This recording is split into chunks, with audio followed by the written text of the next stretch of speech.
School gardens help kids understand where food comes from and which foods promote health. As well as being a fun cooperative project, a school garden gives children a great sense of achievement when the crops are ready for harvest, and links to many curriculum subjects. More and more parents want their children to grow up appreciating organic, fresh food, and research confirms that kids that grow vegetables eat vegetables. Whether you're a teacher in a school that is considering a garden, a parent helper or a volunteer, this video will give you some practical ideas to plan for success. You can create a growing area in even the smallest of spaces, and you don't need lots of expensive equipment to get going. In fact, using recycled materials and making do with what is to hand is a great way for kids to be creative and to learn about the environment, so start small and plan to expand. Raised beds are the easiest way to start.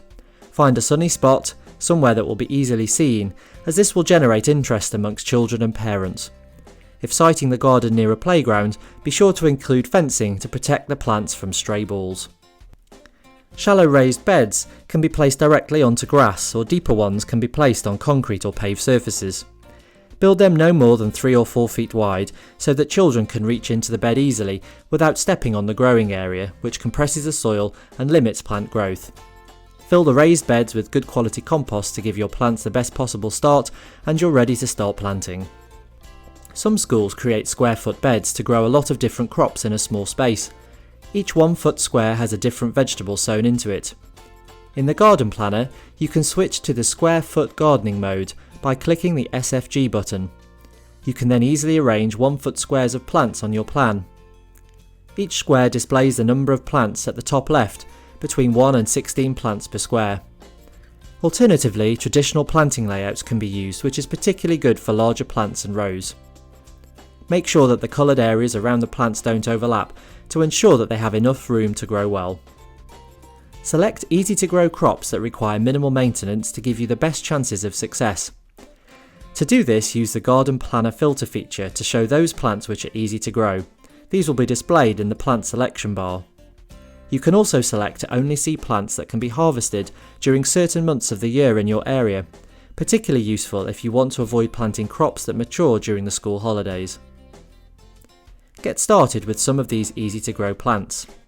Early potatoes, which can be started off in the classroom, grow quickly once planted out and are great to dig up just before the summer break. Peas will scramble up wigwams made out of recycled materials or garden canes, which are delicious eaten straight from the pod. Climbing beans can also be grown this way. Rainbow chard, which grows in several bright colours and will survive all kinds of weather.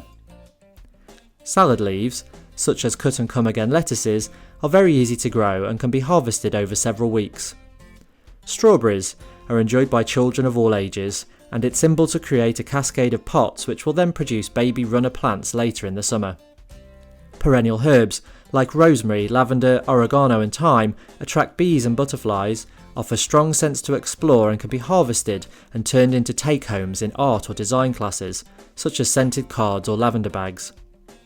They are easy to take care of and will grow year after year with minimal care. Sunflowers, which are easy to grow as class competitions.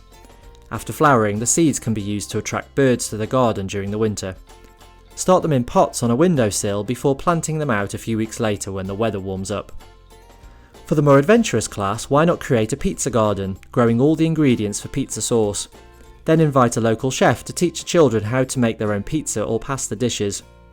And if you have a lot of space or can involve parents to help grow at home, seeing who can grow the biggest pumpkin is an excellent activity leading up to pumpkin carving competitions at Halloween. Some plants will need watering and caring for during school holidays, so it's a good idea to have volunteers on hand who can do this, or choose crops with low watering needs. Once you've got to grips with the basics and have volunteers to help, consider adding these extra features to provide year-round interest in your school garden. A composter will provide you with a rich source of compost, which you can put back into your raised beds and with care will allow you to reduce the amount of waste. Kids can be encouraged to eat fruit so that the skins and peel can be added to the compost heap, but make sure it's covered to prevent wasps from swarming, and you can even add tea bags and other suitable kitchen waste. For older children, studying the life cycle of plants and animals links well to composting. Bug hotels can be made and hung up to encourage insects to the garden, and you can create mini beast areas by leaving cut logs piled together, provided termites aren't an issue in your area. A pond can make an excellent source for studying food chains, and with luck frogs or toads may take up residence, which eat garden pests such as slugs. Just make sure the pond has a safety grid fitted or is fenced off to prevent accidents. With a little planning, a garden can become the focus of many engaging school projects and can lay the foundations of healthy eating for life. Check out these resources for further ideas.